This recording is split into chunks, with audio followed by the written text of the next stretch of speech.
Hey, so if you're seeing a network error on WeTransfer, yeah, that can be really frustrating, especially when your upload suddenly fails in the middle. This usually happens because of connection issues or small browser problems. In this guide, I'll walk you through simple steps to fix it. First, check your internet connection and make sure it's stable because network interruptions are the most common reason behind this error.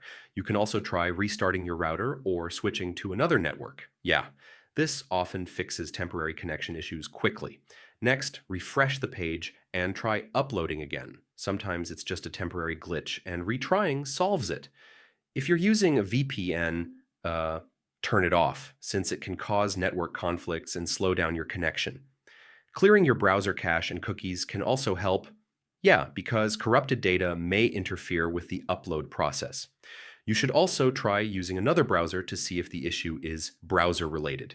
If your file is very large, you can reduce its size or split it into smaller parts to avoid upload problems. And in some rare cases, yeah, the issue might be on WeTransfer's side, so waiting a bit and trying again later can help. So yeah, that's how to fix the WeTransfer network error problem. One of these steps should help you upload your files smoothly without interruptions. Hey,